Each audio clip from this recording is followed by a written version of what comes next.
England Italy game interesting ಇರುತ್ತೆ. ಇಲ್ಲಿ ಬಿಡಿಸಿ ಹೇಳ್ಬೇಕು ಅಂತಂದ್ರೆ ಇಂಗ್ಲೆಂಡ್ ಗೆಲ್ಬೇಕು ಇಟಲಿ ವಿರುದ್ಧ.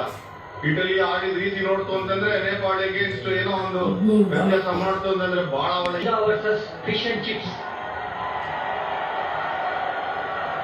ಇಷ್ಟಪಡ್ತಾ ಇದ್ದಾರೆ Vijay. England fish and chips famous Vijay. ಮಾಡ್ತಿದೆ ಈ ತಿನಿಸುಗಳು ಕೇಳಿಲ್ವಲ್ಲ ನಾವು ಎಲ್ಲಿಂದ ಅಂತ. ಸೊ ಫಿಶ್ ಅಂಡ್ ಚಿಪ್ಸ್ ನಮ್ಮ ಜೋಶಿ ಅಗೇನ್ಸ್ಟ್ ವೇನ್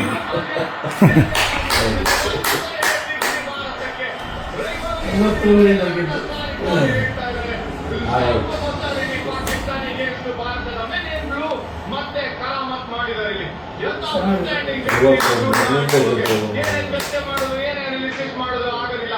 61 ರನ್ಗಳ ಭಾರಿ ಜಯ ನಮ್ಮ ಭಾರತಕ್ಕೆ ಕೊಲಂಬೋದಲ್ಲಿ ಶುರು ಆಗಿದೆ.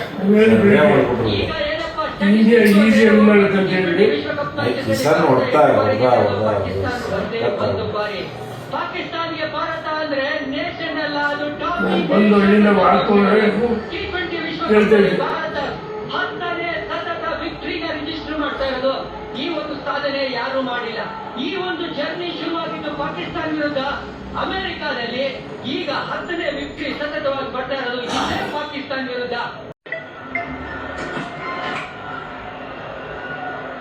ಇಂಗ್ಲೆಂಡ್ ಇಟಲಿ ಗೇಮು ಇಂಟ್ರೆಸ್ಟಿಂಗ್ ಇರುತ್ತೆ. ಇಲ್ಲಿ ಬಿಡಿಸಿ ಹೇಳ್ಬೇಕು ಅಂತಂದ್ರೆ ಇಂಗ್ಲೆಂಡ್ ಗೆಲ್ಬೇಕು ಇಟಲಿ ವಿರುದ್ಧ. ಇಟಲಿ ಆಡಿದ ರೀತಿ ನೋಡ್ತು ಅಂತಂದ್ರೆ ನೇಪಾಳ ಅಗೇನ್ಸ್ಟ್ ಏನೋ ಒಂದು ವ್ಯತ್ಯಾಸ ಮಾಡ್ತು ಅಂತಂದ್ರೆ ಬಹಳ ಒಳ್ಳೆ ಫಿಶ್ ಅಂಡ್ ಚಿಪ್ಸ್ ಇಷ್ಟಪಡ್ತಾ ಇದ್ದಾರೆ Vijay. England fish and chips famous Vijay. ಮಾಡ್ತಿದೆ ಈ ತಿನಿಸುಗಳು ಕೇಳಿಲ್ವಲ್ಲ ನಾವು ಎಲ್ಲಿಂದ ಅಂತ. ಸೊ ಫಿಶ್ ಅಂಡ್ ಚಿಪ್ಸ್ ನಮ್ಮ ಜೋಶಿ ಅಗೇನ್ಸ್ಟ್ ವೇನ್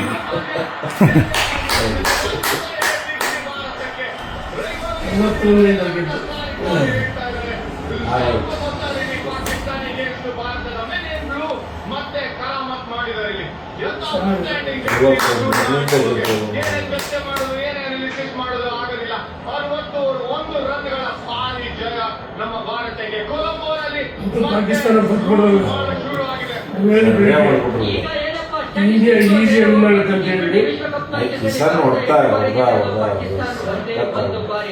ಪಾಕಿಸ್ತಾನಿಗೆ ಭಾರತ ಅಂದ್ರೆ ನೇಷನ್ ಅಲ್ಲ, ಅದು ಬಂದು ಅಲ್ಲಿಂದ ಮಾಡ್ಕೊಂಡ್ರೆ ಭಾರತ 10ನೇ ಸತತ ವಿಕ್ಟ್ರಿನ ರಿಜಿಸ್ಟರ್ ಮಾಡ್ತಾ ಇರೋದು. ಈ ಒಂದು ಸಾಧನೆ ಯಾರು ಮಾಡಿಲ್ಲ. ಈ ಒಂದು ಜರ್ನಿ ಶುರುವಾಗಿದ್ದು ಪಾಕಿಸ್ತಾನ ವಿರುದ್ಧ ಅಮೆರಿಕಾದಲ್ಲಿ. ಈಗ 10ನೇ ವಿಕ್ಟ್ರಿ ಸತತವಾಗಿ ಬರ್ತಾ ಇರೋದು ಇದೇ ಪಾಕಿಸ್ತಾನ ವಿರುದ್ಧ.